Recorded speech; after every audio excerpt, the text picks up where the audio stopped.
अगर हम बात करें मान लो 9th हाउस का अगर लोड लिया हमने, वो फर्स्ट हाउस पे है, हाँ। तो कैसे डिकोड करेंगे हम इसको? हाँ, ये बड़ा अच्छा क्वेश्चन है, क्योंकि सबसे पहले तो समझेंगे कि 1, 5, 9 के आधार पर जो हमारा धर्म त्रिकोण है, भाग्य का स्वामी ही पहले घर पे चला गया। ये अपने आप में एक ब्लेसिंग है, ये अपने आप में राजयोग की तरह भी काम करता है। ऐसा व्यक्ति जब अपने लिए काम करता है, वो स्वयं में बहुत भाग्यशाली होता है। वो जिन भी चीज़ों में इंक्लूड होता है, वहाँ पर उसका भाग्य साथ दे देता है। हाँ, अगर हम बात करें 9th हाउस लोड अगर 4th हाउस में, 9th हाउस लॉर्ड अगर 4th हाउस में, ये बड़ा खूबसूरत कॉम्बिनेशन है। चौथा घर माँ का, चौथा घर हमारे घर का, ऐसा व्यक्ति का जो विशेष लगाव होता है अपने घर से, अपने माँ से होता है। ऐसे व्यक्ति के साथ ये भी देखा गया है, एक बड़ा खूबसूरत कॉम्बिनेशन है। बहुत सारे लोगों के जन्म के बाद उनके परिवार को शहर छोड़ना पड़ गया। अगर हम बात करें अगर 9th हाउस का लोड हमारा 7th में आ जाए, हाँ, 7th में अगर आता है, ये अपने आप में एक बड़ा खूबसूरत कॉम्बिनेशन हो जाता है, क्योंकि किस्मत का स्वामी सप्तम भाव पर आ गया। यानी आपकी कुंडली कहीं ना कहीं आपके पार्टनर से, आपकी पत्नी से या आपके पति से जुड़ जाती है। उसकी प्रसन्नता आपकी किस्मत के द्वार खोलती है।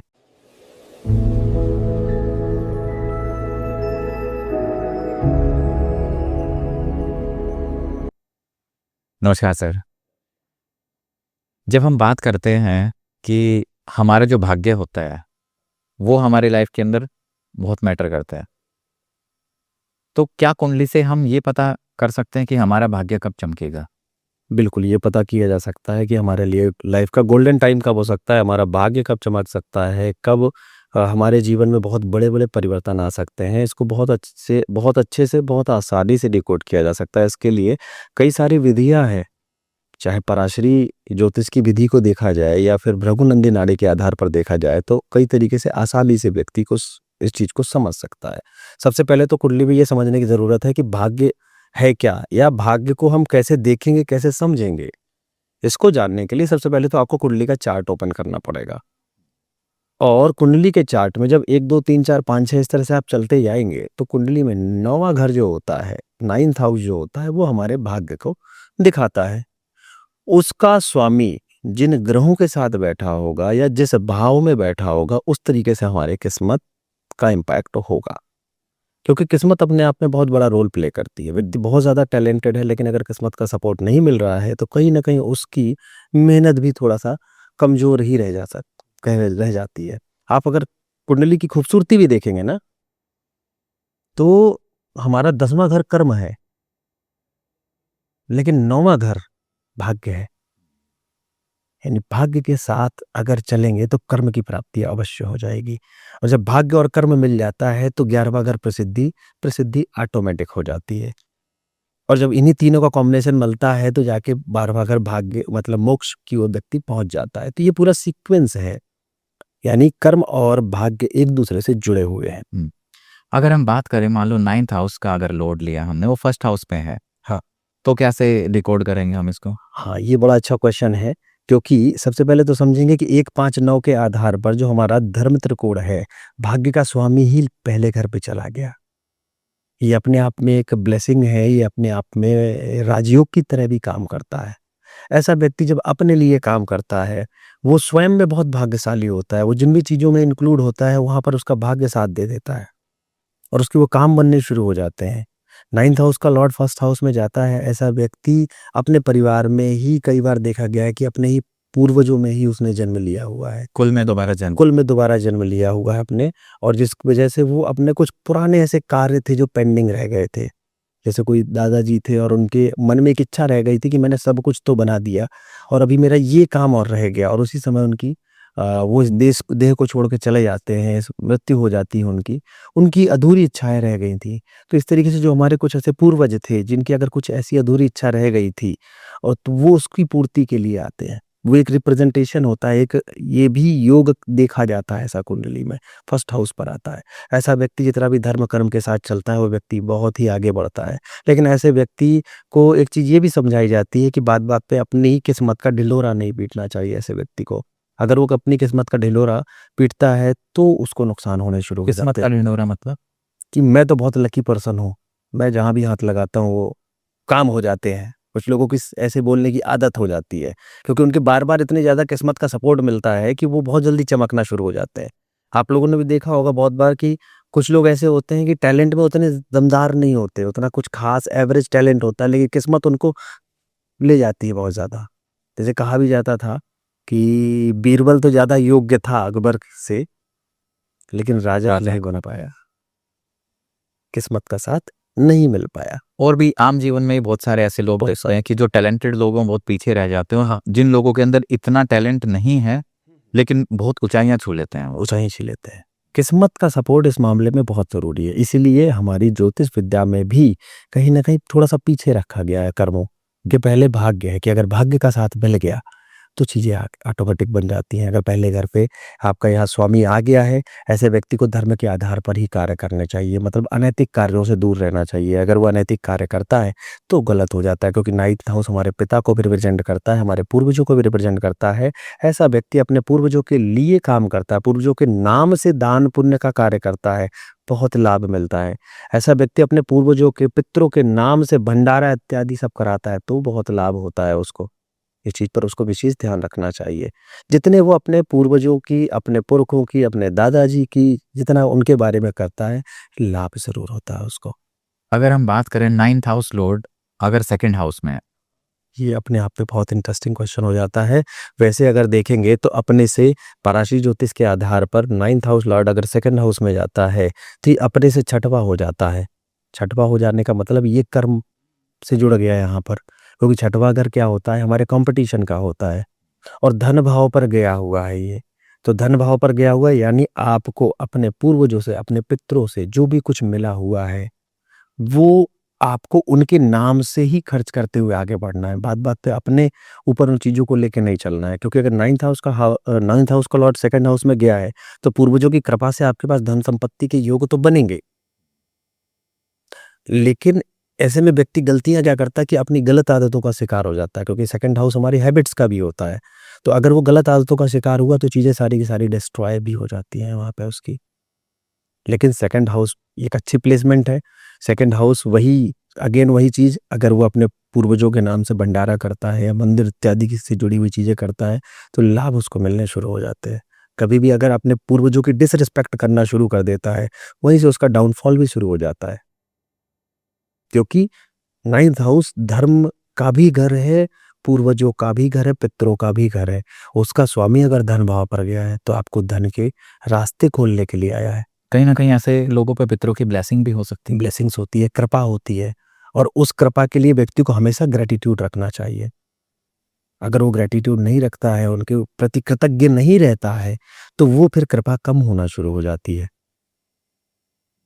और यहाँ पर व्यक्ति को इस पर काम करने की आवश्यकता है, क्योंकि वही एक बात अगेन कि व्यक्ति अपने प्लैनेट को किस तरीके से एक्टिवेट करके चल रहा है, यानी उसके अकॉर्डिंगली किस तरीके से काम कर रहा है।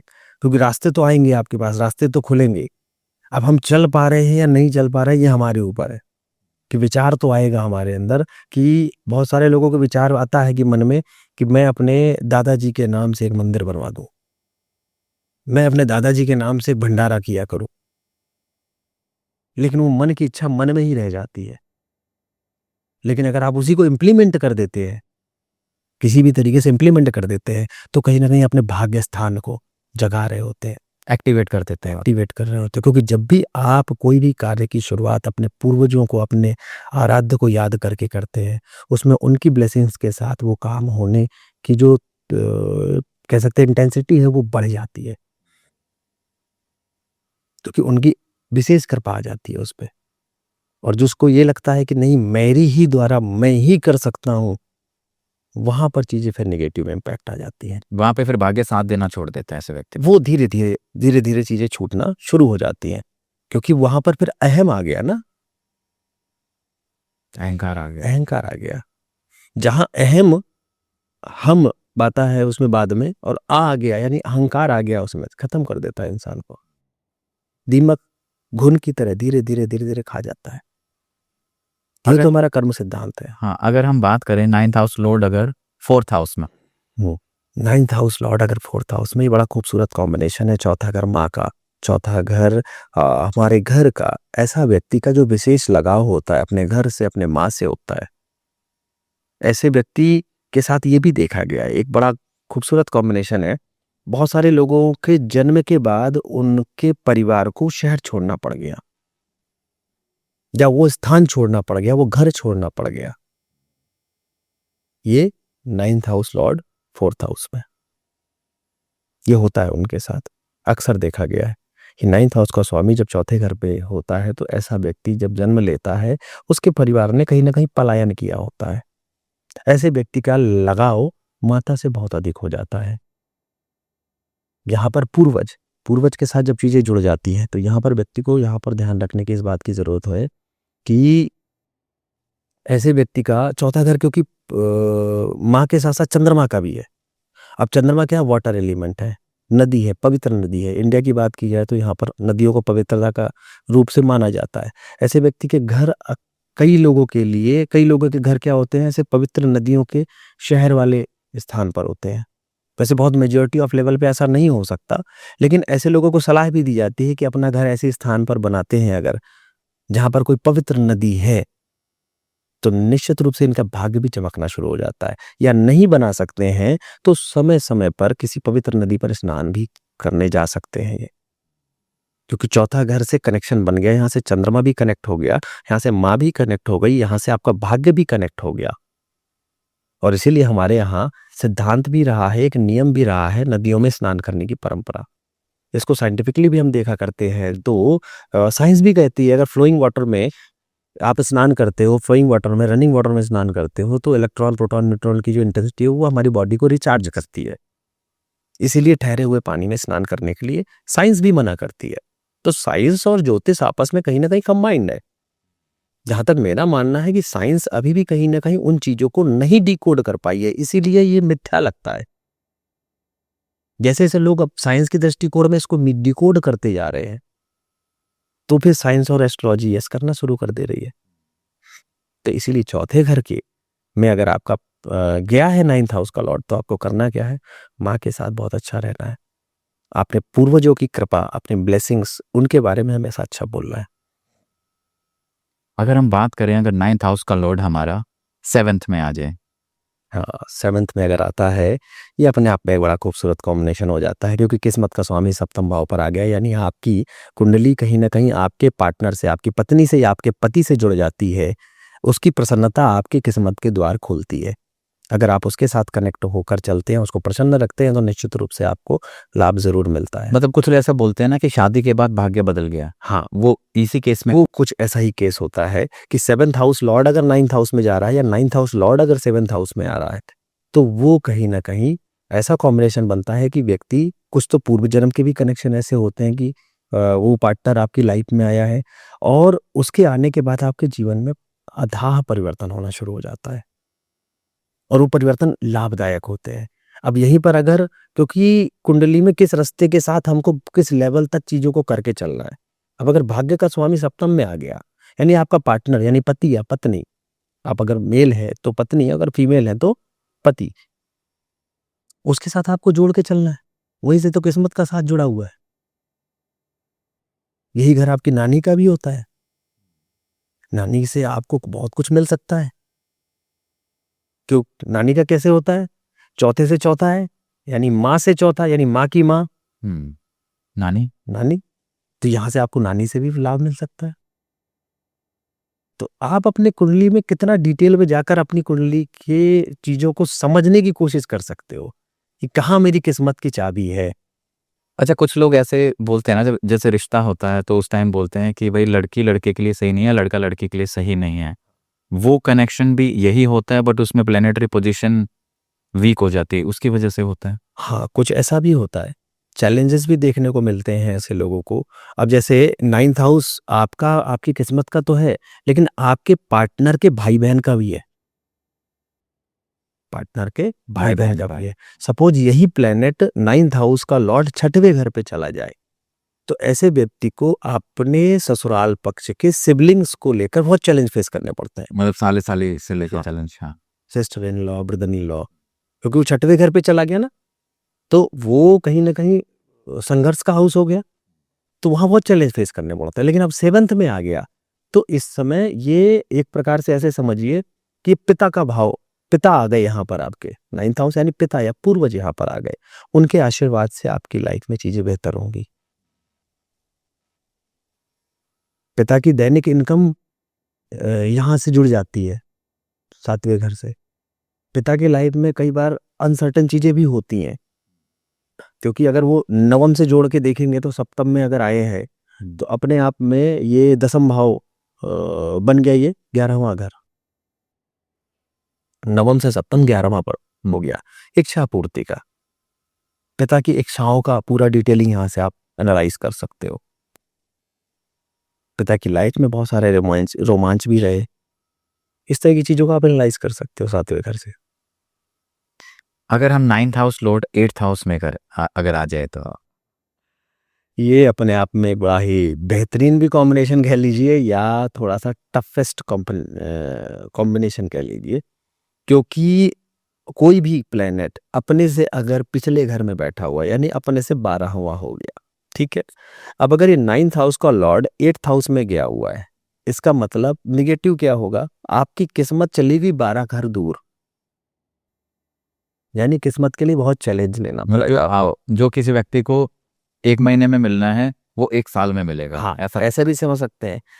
अब पिता या पूर्वज या परिवार वो चला गया 8वें घर पे, यानी कई बार ये सिचुएशन हैंड टू माउस तक की बन जाती है फैमिली में इनकम सोर्सेस को लेकर। आप देखोगे क्योंकि 8वां घर अनसर्टेनिटी का है, तो पिता के जीवन में बहुत सारी ऐसी चीजें होंगी अप्रत्याशित होंगी, या यहाँ पर माँ की लाइफ में भी, क्योंकि माँ भी आपके कहीं ना कहीं आपके ही परिवार कुटुंब से ही तो जुड़ गई ना वो, तो माँ की लाइफ में या पिता की लाइफ में बहुत ही अनवांटेड या अनसर्टेन चीजें होना शुरू हो जाती हैं। ये एक नुकसान का भी योग बना देता है, क्योंकि अपने से 12वां हो जाता है। इनकम को भी ये नुकसान में पहुंचाता है, पिता की इनकम को, क्योंकि अपने आप ये 9वें से 12वां होकर व्यय भाव यहाँ पे क्रिएट कर दिया उसने। लेकिन एक चीज का एडवांटेज भी देता है। एडवांटेज क्या है, किस्मत का स्वामी अगर 8वें घर पर आया है तो 8वां घर हमारी पैतृक संपत्ति का भी होता है, यानी अगर परिवार में पैतृक संपत्ति है तो निश्चित रूप से वो दिलाकर जाएगा, यानी भाग्योदय जरूर होगा, भले ही लाइफ के सेकंड पार्ट पर हो, क्योंकि किस्मत सबको मौका देती है एक बार हीरो बनने का।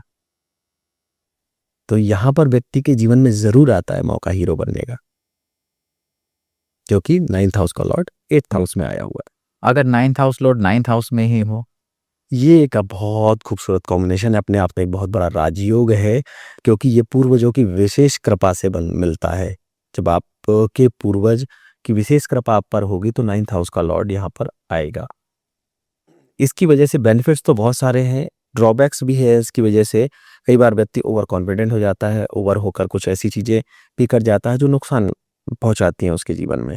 लेकिन 9th हाउस का लॉर्ड 9th हाउस में होने पर, यानी आपके पूर्वज की कृपा आपके ऊपर यहाँ पर आ चुकी है।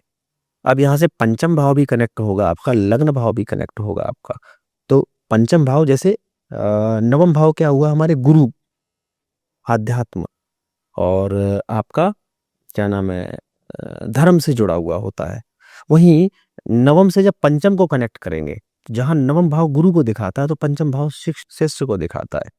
यानी अगर आप कोई स्पिरिचुअलिटी से जुड़ा हुआ काम कर रहे हैं, एस्ट्रोलॉजी से जुड़ा हुआ काम कर रहे हैं, या कुछ सीखने सिखाने से जुड़ा हुआ काम कर रहे हैं, तो आप अपने गुरुओं, क्योंकि 9th हाउस का लॉर्ड 9th हाउस में है, तो आप गुरुओं का सम्मान तो बहुत जरूरी है करना। एज वेल एज आपका पंचम में भी प्रभाव है, तो अपने स्टूडेंट्स के साथ भी कनेक्शन आपको उतने अच्छे रखने हैं। और यहाँ पर एक चीज को और ये बता रहा है कि फर्स्ट हाउस में दृष्टि होने की वजह से अपने खुद की कांस्टेंट इंप्रूवमेंट पे काम करते रहने की जरूरत है, क्योंकि यहाँ पर 9th हाउस का लॉर्ड 9th हाउस पे आकर व्यक्ति को आलसी भी बना देता है, क्योंकि किस्मत के सपोर्ट से कई बार चीजें उसको इतनी ज्यादा मिल जाती हैं कि व्यक्ति आलस के चलते अपने कर्म को छोड़ देता है, और वहीं से चीजें उसकी थोड़ा सा रिवर्स गियर में भी आ जाती है। फिर इसको झटका लगता है, फिर ये नई शुरुआत करता है, फिर ये जीवन में आगे बढ़ता है, क्योंकि किस्मत तभी तक साथ देती है जब आप कर्म को एक्टिवेट करके रखते हैं, और कर्म एक्टिवेट नहीं है तो फिर किस्मत साथ देना बंद कर देती है एक टाइम बाद। अगर 9th हाउस लॉर्ड हमारा 11th हाउस में है, ये भी अपने आप में बहुत अच्छा कॉम्बिनेशन है, क्योंकि 9th हाउस जहाँ किस्मत है वहीं 11वां भाव हमारी इच्छा है। किस्मत और अगर इच्छा मिल जाए तो दुनिया में कोई ऐसी चीज़ नहीं है जिसको आप प्राप्त नहीं कर सकते। अब यहाँ पे बेनिफिट्स क्या देता है, क्योंकि 11वां घर बड़े भाई-बहन का होता है, 11वां घर हमारे दोस्तों का होता है, 11वां घर हमारे आपका सोशल सर्किल का होता है। तो अगर किस्मत का स्वामी वहाँ पर गया हुआ है, तो इसका मतलब आपको किस्मत का सपोर्ट कहाँ से खुलेगा? आपके दोस्तों से, आपके बड़े भाई-बहन से, आपके सोशल सर्किल से आपका किस्मत का हाउस खुलेगा। लेकिन करना क्या है व्यक्ति को यहाँ पर कि किस्मत की चाबी खुलेगी कैसे? ये जितना डेस्परेट होके कोशिश करेगा कि मेरे को किस्मत का सपोर्ट मिल जाए, मेरे को ये दोस्त से ऐसा मिल जाए, ये सोशल सर्किल से ऐसा मिल जाए, उतना ही पीछे होता जाता है। और जितना बस साधु फक्कड़ बन के कि बस मेरा तो काम है कर्म करना, मैं इनके साथ मिलकर बस काम करूँगा, किस्मत अपने आप एक्टिवेट होना शुरू हो जाती है। इसीलिए इनको विशेष तौर पर कहा जाता है कि बस अपने सर्किल पे लग जाओ, अपने दोस्तों के साथ, अपने बड़े भाई-बहन के साथ लग जाओ। उनसे बहुत ज़्यादा उम्मीद मत करो, क्योंकि अगर उम्मीदें आप उनसे करना शुरू करोगे तो किस्मत वहाँ कमज़ोर होना कि शुरू विदाउट एक्सपेक्टेशन लग जाओ, एक ट्रस्ट करके, ट्रस्ट विश्वास करके। हाँ, क्योंकि किस्मत का स्वामी वहाँ पे गया हुआ डेफ़िनेटली आपको देगा।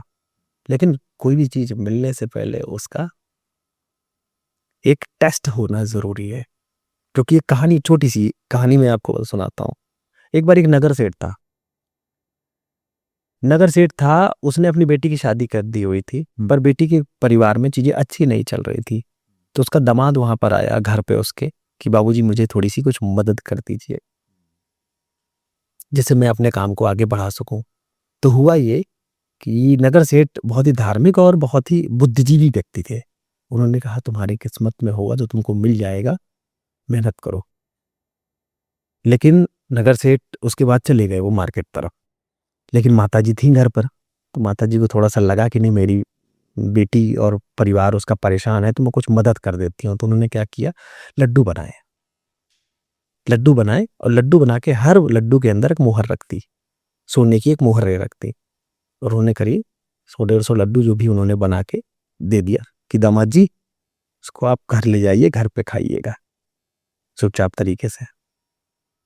अब दामाद जी बड़े उदास थे, गए थे शायद बाबूजी से कुछ मदद मिल जाती, लेकिन मदद मिली नहीं। लड्डू लिए हुए थे हाथ में, गए, उन्होंने कहा छोड़ो लड्डू को यहीं छोड़ देता हूँ। फिर उन्होंने कहा नहीं चलो लड्डुओं को बेच देता हूँ। मार्केट गया, उन्होंने लड्डुओं को बेच दिया, थोड़ा सा पैसा मिल गया, वो चले गए घर। नगर सेठ पहले ही गए हुए थे मार्केट, उन्होंने कहा आज लड्डू खाने का मन है, उसी दुकान पे पहुंच जाते हैं, वही लड्डू खरीद लेते हैं, घर लेके आ जाते हैं। मॉरल ऑफ द स्टोरी क्या निकला कि किस्मत में नहीं था जो नगर सेठ ने कहा था, नहीं मिला। माता जी देखती हैं तो वही लड्डू हैं जो मैंने बनाए थे। हाँ, तो जिसकी जो चीज थी किस्मत से उसके पास वापस आ गई। कर्म करना बहुत जरूरी है, लेकिन भाग्य से क्या मिल सकता है, ये तो भाग्य ने साथ नहीं दिया तो नहीं मिला, लेकिन भाग्य क्या दे सकता है इसको एक दूसरी कहानी से समझ सकते हैं। एक लड़का था राहुल नाम का, उसके जीवन में काफी सारे संघर्ष चल रहे थे, लेकिन उसके पिता ने हमेशा जिंदगी में उसको एक चीज सिखाई थी कि बेटा कुछ भी करना धर्म का साथ मत छोड़ना, किसी के साथ गलत मत करना, धर्म का साथ नहीं छोड़ना, नियम को कभी गलत मत करना। उसके जीवन में चीजें चल रही थी, एक दिन पिता की तबीयत खराब होती है, पिता की हालत ज्यादा खराब होती है, उनको हॉस्पिटलाइज किया जाता है। हॉस्पिटलाइज करने के बाद ये हुआ कि डॉक्टर्स ने बताया बहुत बड़ा खर्च है, 10-5 लाख रुपए का खर्च लगेगा, बड़ी बीमारी है, जल्दी ठीक नहीं हो पाएंगे, पैसे का अर्जेंट व्यवस्था करें। अब राहुल वो लड़का परेशान, टेंशन में बहुत ज़्यादा था, कुछ समझ में नहीं आ रहा था, इधर उधर व्यवस्था करने में लगा हुआ था, नहीं हो पा रही थी व्यवस्था। परेशान होकर हॉस्पिटल के बाहर आकर बैठ जाता है सीढ़ियों में। अचानक से उसकी एक नज़र पड़ती है कि एक झोला मिलता है उसको, जो मिट्टी से सना हुआ होता है।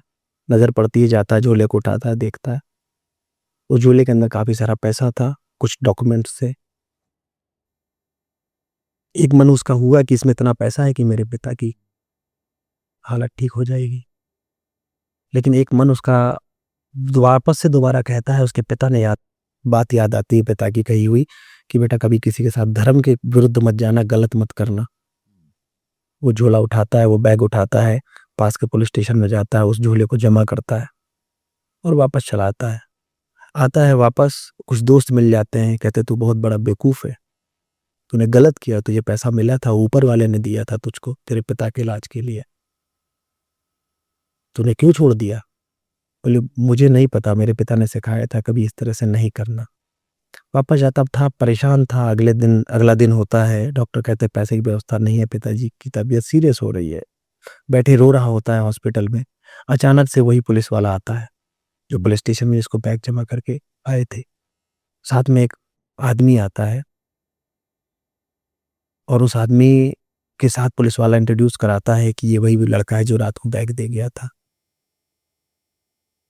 वो व्यक्ति उसके पैरों पे गिर जाता है कि बेटा उसमें मेरे पैसे के साथ साथ वो अनमोल डॉक्यूमेंट थे जो मेरी पूरी जिंदगी को बचा सकते थे। तूने बचाया है, तुम्हारे पिता का इलाज का पूरा खर्चा मैं लूंगा।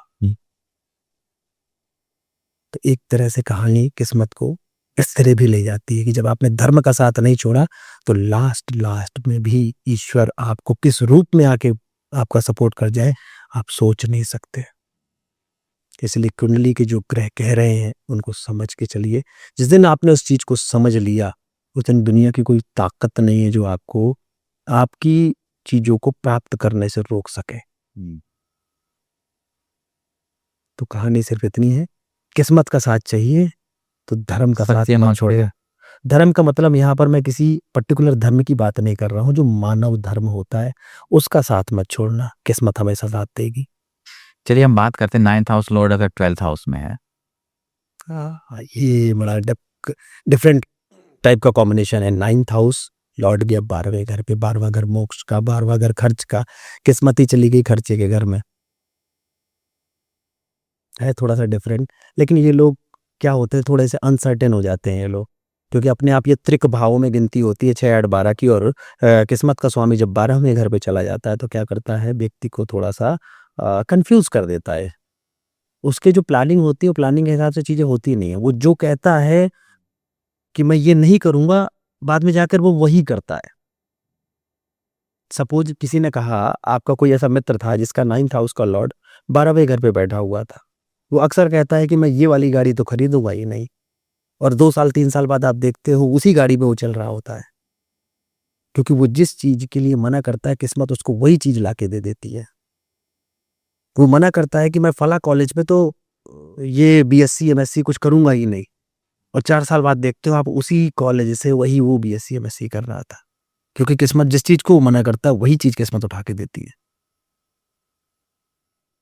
यहाँ पर उसको समझने की जरूरत यह है कि नेवर से नो।